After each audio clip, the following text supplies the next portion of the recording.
Alright, welcome to my very first video. We are playing Siralim Ultimate and I have decided to create absolute chaos with the cheesy build I am showcasing now. So what do we got? I summoned 6 Pandoras boxes which are casting 5 random spells, 1 from each class at the start of the battle.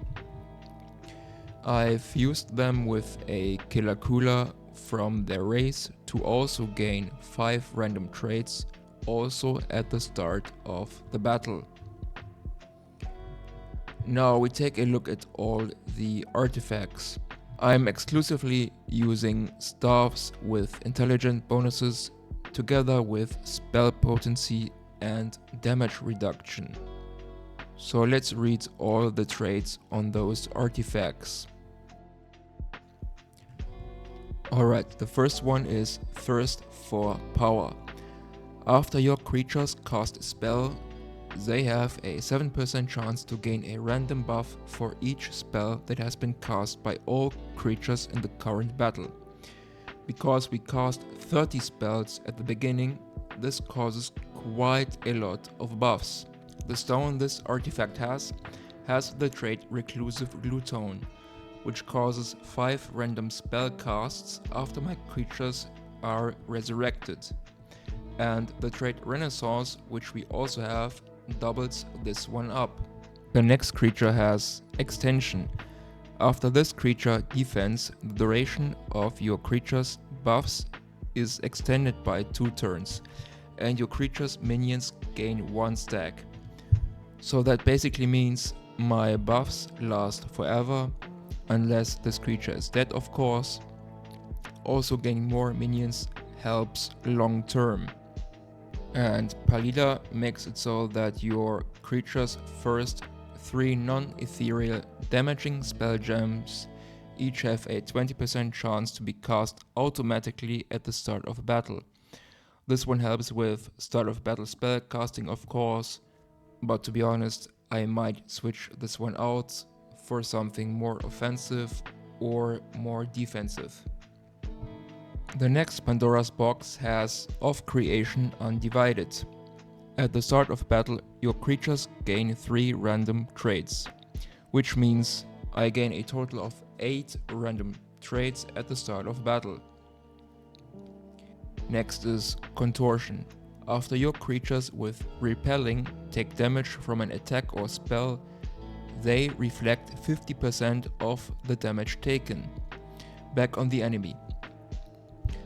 Because we are causing a ton of buffs on ourselves, which might also apply Repelling, I think this is a great addition to DPS.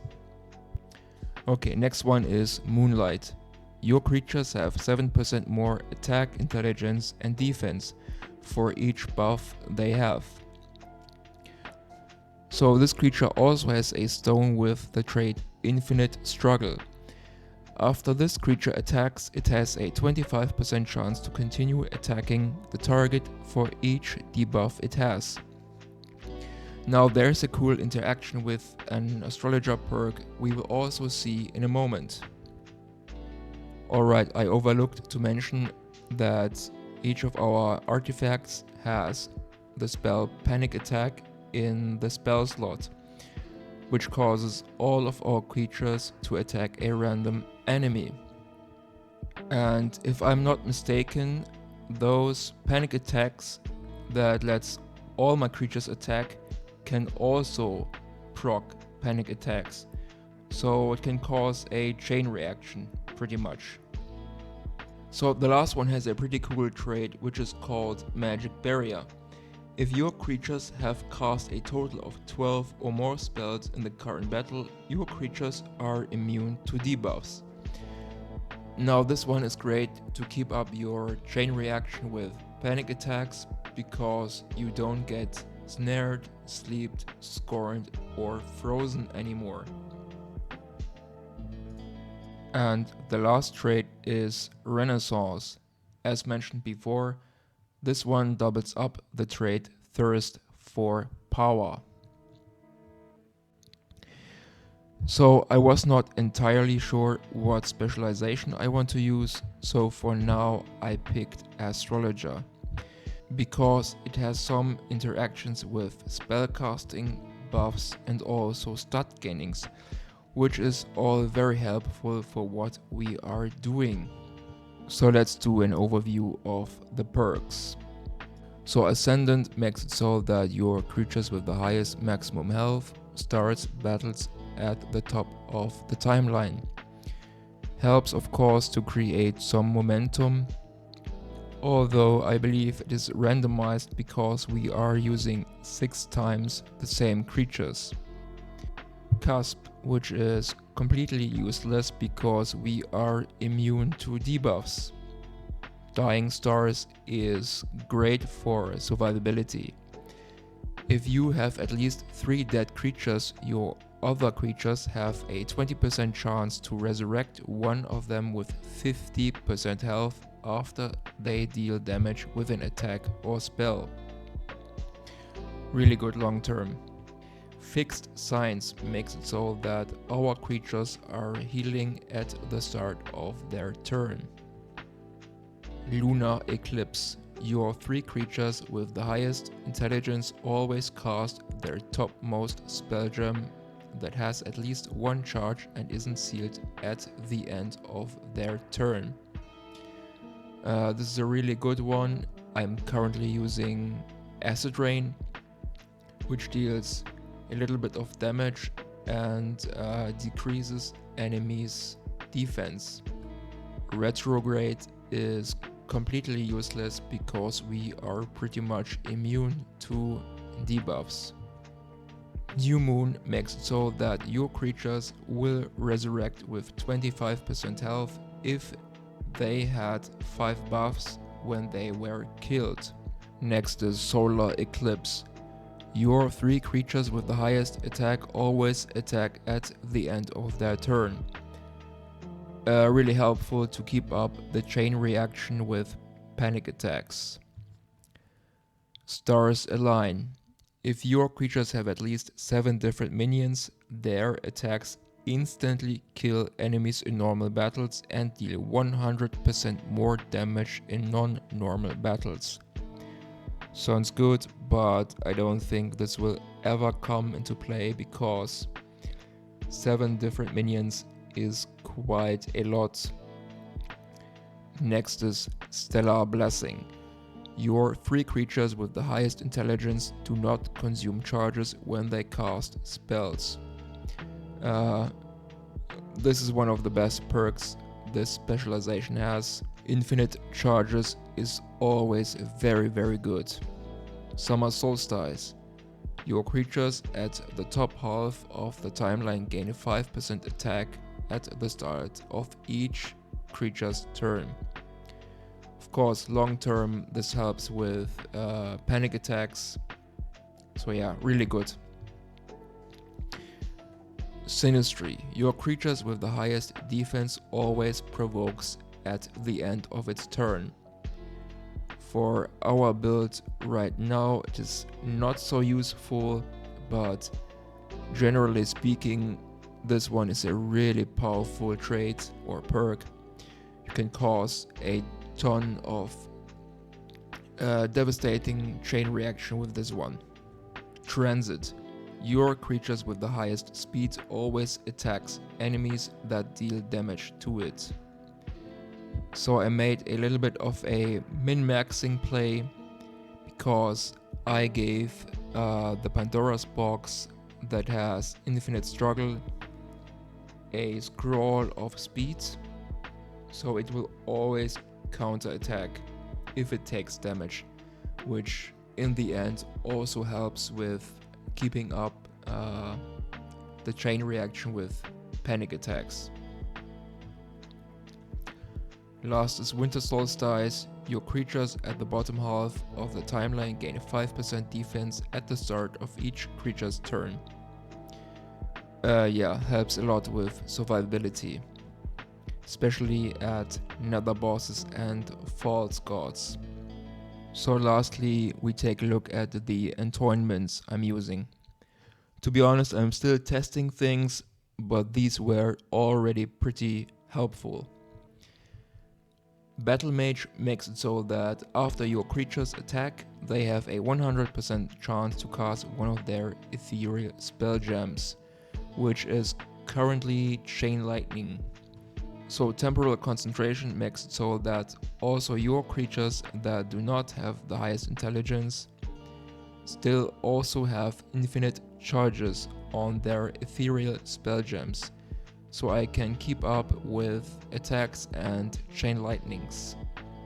So currently I'm using Shadow Mending, which lets our creatures always have leeching and mending, which helps with coming undone, so they always get 10% stats if they deal damage. So yeah, currently I'm also using Eternal Guardian, which makes it so that your creature's buffs persist through death. Really helpful for what we are doing. And the last anointment we are using is Nature's Boon. Your creatures have 10% more stats other than health for each buff they have. This is of course an interaction with Moonlight, which gives 7%, so we have a total of plus 17% for each buff we have. So let's do a quick overview of what we are doing. Plus 30 spell casts at start of the battle. Complete immunity to debuffs. Plus 8 temporary traits at the start of the battle. Plus 7% chance to gain buffs for spellcasting. Plus 17 more stats for each buff.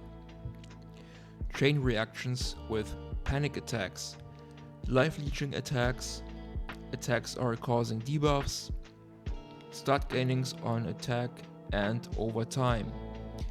Infinite spell gem charges on 3 creatures, and we have great survivability with reviving effects.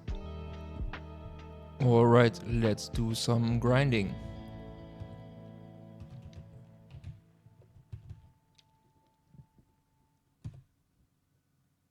And now, even Pandora's box is mine!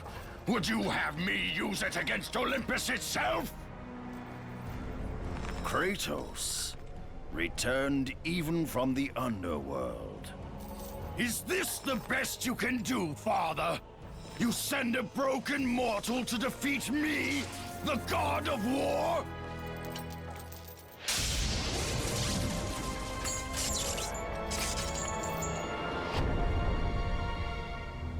After thousands of years, Pandora's box was finally opened. The power of the gods unleashed.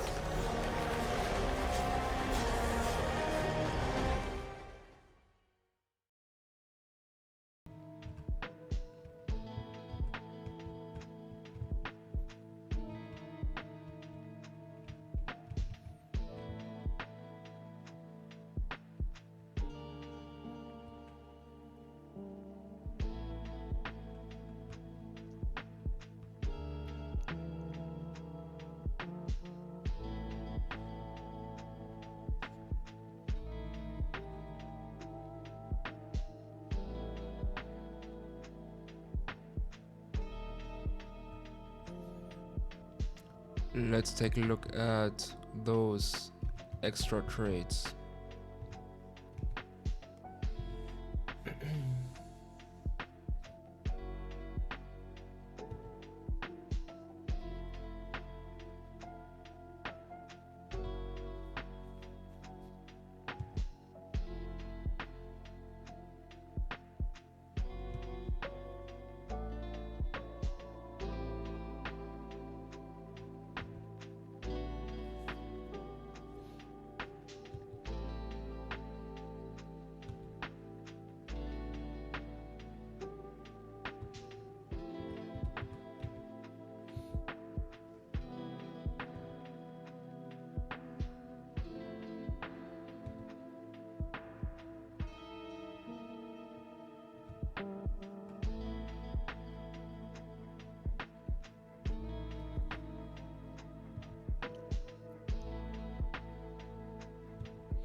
Yeah, quite good.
Still turn 0, by the way.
Those are all pretty hefty, so I'm gonna take the right one.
Right one again.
Man, that took ages.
Alright, you won't believe what just happened. The fight against Caliban took way over 40 minutes, so let's just jump to the end.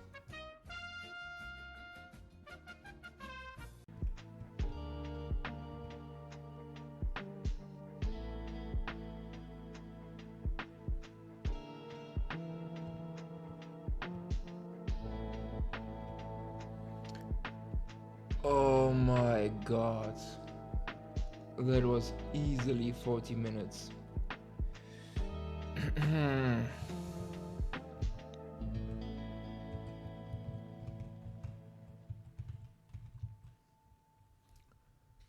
Alright, let's see.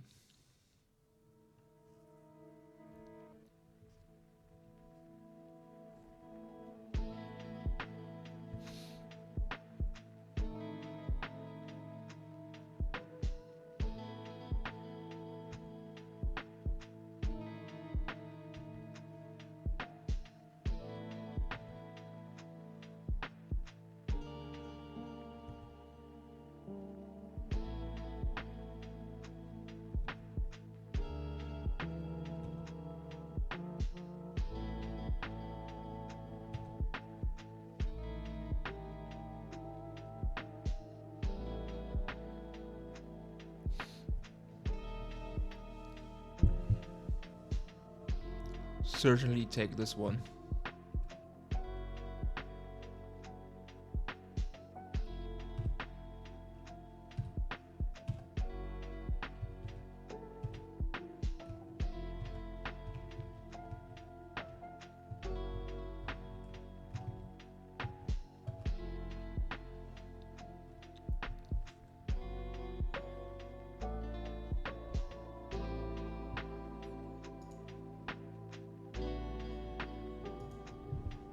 Alright, let's try some fights at the gates of the gods.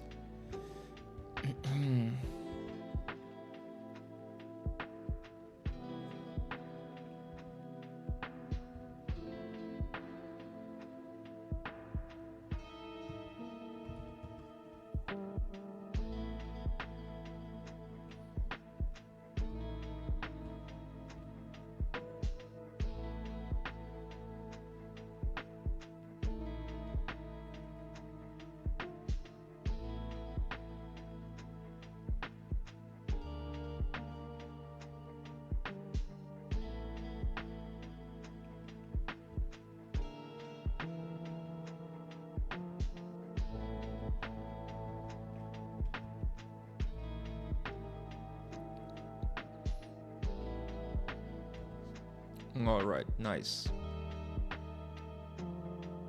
Let's try one more.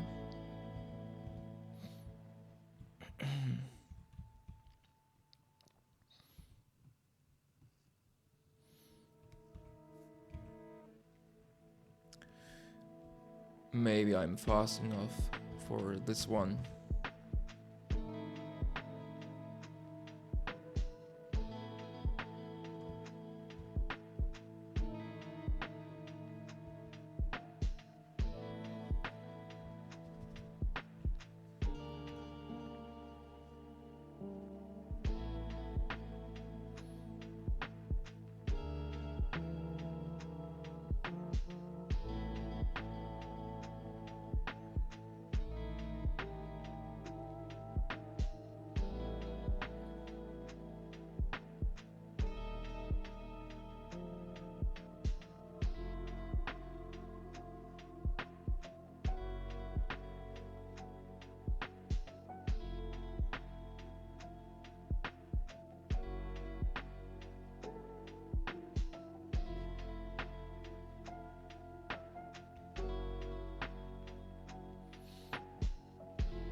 pretty huge damage coming in.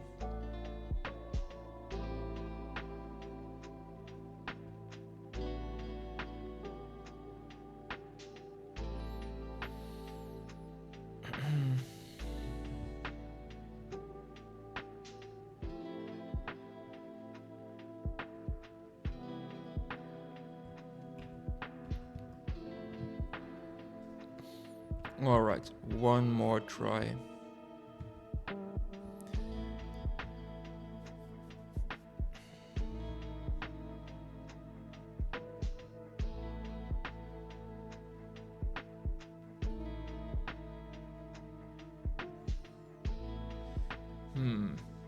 I could try this one.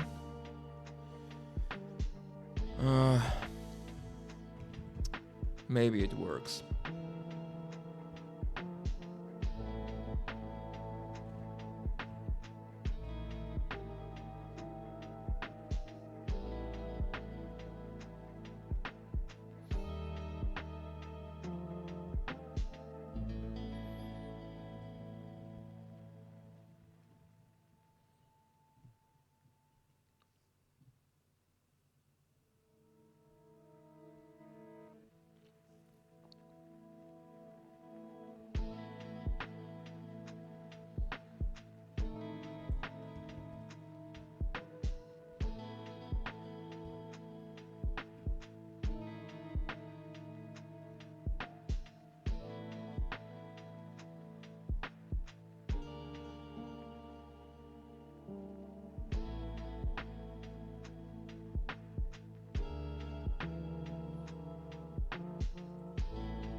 Alright, pretty cool.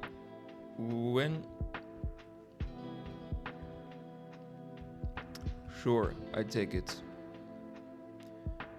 Alright guys, that's about it. Thanks for watching and see ya next time.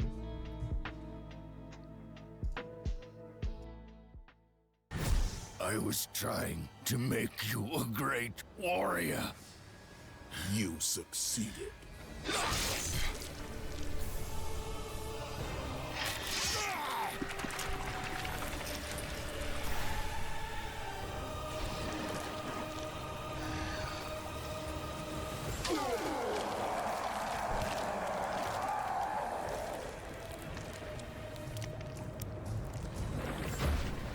Kratos had done the impossible.